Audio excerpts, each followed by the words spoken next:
Ladies and gentlemen, so this evening we have an absolute bombardment of Alliance Quest news, and all of this stuff is going to be arriving on the 16th of February, and there's so much good stuff, man. Whether you're kind of like a top 500 Alliance or, you know, pretty much anywhere, there's a ton of really good news for your Alliance. So we're going to start off today by talking about some of the stuff that affects kind of the wider game, and then we're going to talk about Map 7 and some of the top rewards and some of the stuff that is kind of being introduced as kind of the new Alliance Quest endgame, because I imagine the amount of alliances actually doing Map 7 is going to be, you know, a handful for a very small amount of time, so it's probably not going to apply to too many people. But outside of, you know, doing Map 7, there are still ways within kind of the extended milestones, if you're running Map 5, Map 6, and have some decent prestige, that you can get Map 7 crystals as well. But anyway, we'll talk about that in a little bit. The first thing is there is a huge update to the ranked rewards. We are seeing a lot more tier 2 alpha across all sorts of milestones.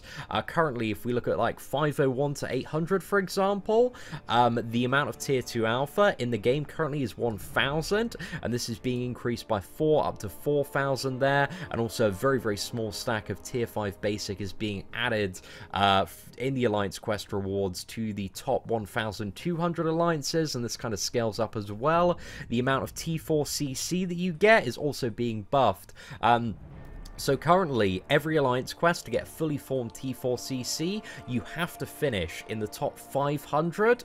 Now, this bracket is actually being extended to the top 1,200. So this is going to be 700 more alliances that are getting a fully formed. And as a result of that, an additional 500 alliances are getting 0.9% of a T4CC. And it kind of ranges down to 2,200 as well that get 80% of one there. So yeah, some really good stuff, man. T4CC is going to be absolutely pouring in, and we haven't even started talking about the Glory store, and there are some bloody good changes there. But overall, some really great stuff to the milestone rewards. Tier 5 basic fragments are going to be a very nice addition to those as well. So Glory store. So to recap some of the changes, and this is maybe one of the biggest ones. There are a few here. The tier 2 alpha fragments are significantly less expensive. They have had their price pretty much cut in half, maybe in some scenarios like half and a bit. So yeah, this is really good. Tier 1 alpha catalyst are less expensive as well. Tier 4 basic have had their price slashed. The greater glory and glory crystals are less expensive. Rotating class catalyst fragments are less expensive. They have added in now, or are adding in, rotating, and I'm so happy about this. This is one of my favorite changes. Tier 1, Tier 2, and Tier 3 class catalyst. So similar to the fragments, like every day there's going to be a new one that pops up. So yeah, that's great news, because you can use your glory to, you know, get these, and they're a little bit of hassle at the moment, and they're not really that expensive. So that is a very welcome change. Super happy to see that. And also, if you want to top up your tier 5 basic, there is also going to be the option to spend glory on tier 5 basic as well, and you can buy a total of you know, it's 900 there. So let's have a little bit of a look at the table just to see exactly what you're getting for your buck here. So the tier 1 CC is 80 glory, T2 CC is 150. You're probably off better on just doing the dailies for the tier 2 there, but the tier 3 CC, which I know is a problem, you know, for myself on the free-to-play account and sometimes on the main account, this might be something I'm a little bit tempted to go for. Maybe not on the main account with the introduction of tier 5 basic, but definitely on the free-to-play account, man, because we're looking to play quite efficiently on that one. Tier 2 alpha has been slashed down a little bit there. You'll see there's an alright reduction in some of the early ones. Tier 4 basic, not really too much of a slash there. The T4CC has been taken down a little bit as well. Glory crystals and great glory crystals have had an alright deduction. And then when you look at the tier 2 alpha fragments, like currently the first one is 850, and then it's 900, and you know, it's been slashed down to 400, 425. So yeah, you definitely do not want to spend your glory on the tier 2 alpha at the moment, because it's grossly overpriced.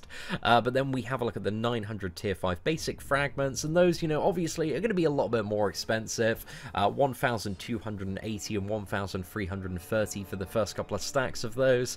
So, you know, it's a small additional bonus, but, you know, with the ranked rewards, these tier 5 basic basic fragments, map 7 crystals in the ranked reward milestones. There's going to be a lot more source of tier 5 basic coming for a lot of people on a weekly basis, so it kind of all does add up there. And then finally, nothing else has changed when it comes to some of the other stuff. And if we kind of move down a little bit, so there are some great changes to the other maps as well. So maps 2 to 6 are going to have an ascendancy buff, and this is kind of like a scaled down version of the one that is on map 7. So maps 2 to 4, basically there's going to be a primary class, so one of the 6 random classes is just going to have 20% more attack, and then a secondary class is going to have plus 10% more attack. So basically it just makes maps 2 to 4 even easier. You know, the class of the week has even more attacks. That's just a great time, really. Maps 5 to 6, the primary class is going to have 30% more attack, the secondary class is going to have plus 15% more attack, and there's going to be, as a result of this, one weakened class that has minus 10% attack. But overall, you know, it's a pretty net benefit, and you're going to be able to really use that 30% attack to your advantage with certain characters as well. But even in terms of the map 5 and 6 news, so the cost have been released for what they're being reduced down to, and it's great news, man. So map 4 is completely free. Map 5, the changes are absolutely fantastic here. So you're going to save the new gold cost for the whole alliance per run is now slashed down to 450,000, so this is almost a 44% slash in gold.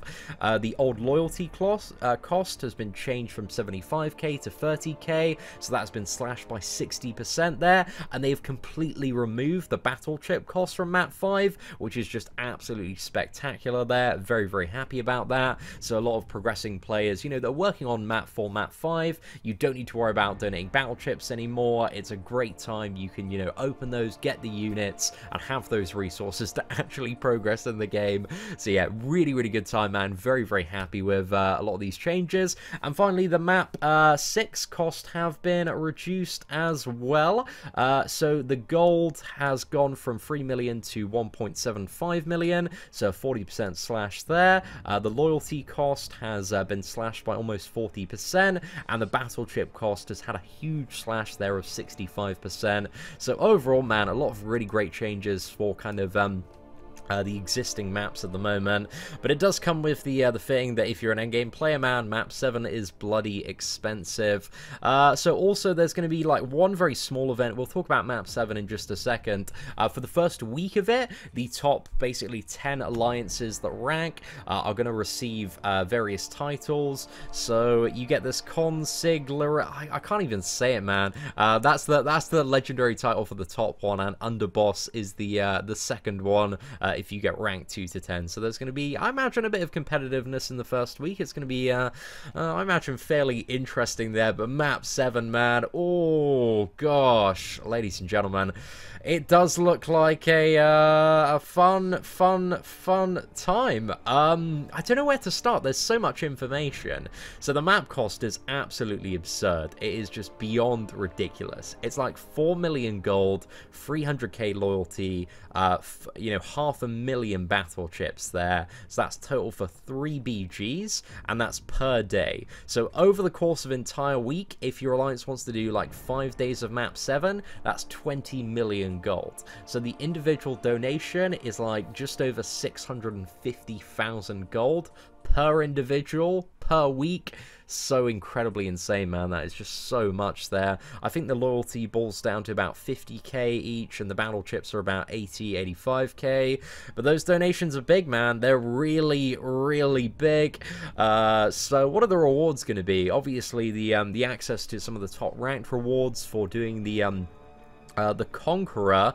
This is each battle group. For getting it down, you're going to gain 300 tier 2 alpha catalyst fragments and 100 tier 5 basic catalyst fragments as well, and also a map 7 crystal. So map 7 crystals, man, a new breed of alliance crystals containing tier 5 basic catalyst fragments, and again, some of these are going to be available in the higher milestones, ranging up to what is it, 5, is that 500 million? Yeah, yeah, it's just absolutely crazy, man. Absolutely crazy. But I know, like, quite a few of the top alliances at the moment. In previous alliances, we've well excelled, you know, 300 million, 350 million.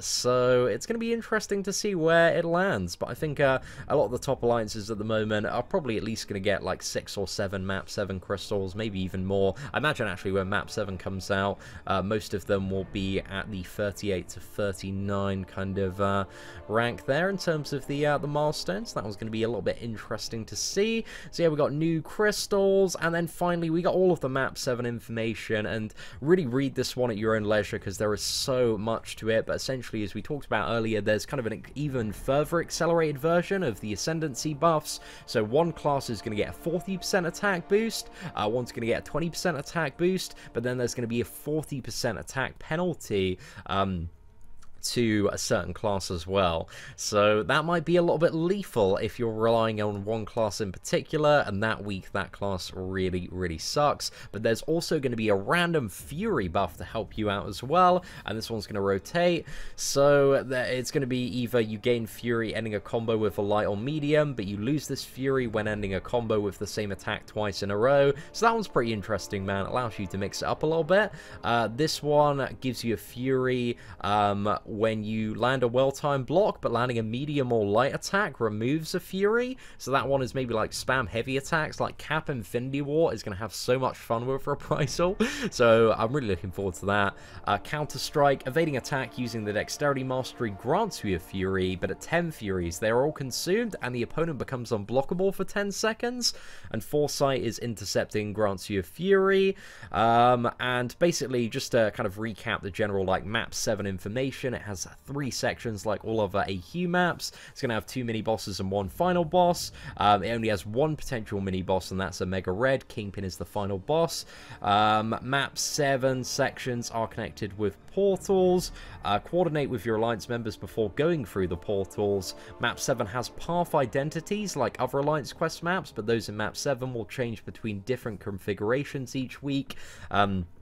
And yeah, map 7 features 2 randomized global buffs. It's going to be the random class buffing one and debuffing one, and also the random fury one as well. And they're going to rotate weekly and are the same for all alliances as well. And there are a lot of new buffs, man. A lot of new buffs that you're going to see in Act 7. Like, so much stuff to cover.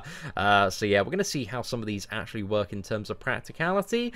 But that is pretty much it, ladies and gentlemen. Again, there's tons of map 7 stuff. If you want to have a bit of a read of your own leisure, just tried to cover some of the highlights today. Well, this video would be about 2 hours long, but yeah, some great map 7 gameplay on YouTube. If you know, Google contest champion Brian Grant, you're gonna see some awesome map 7 stuff there.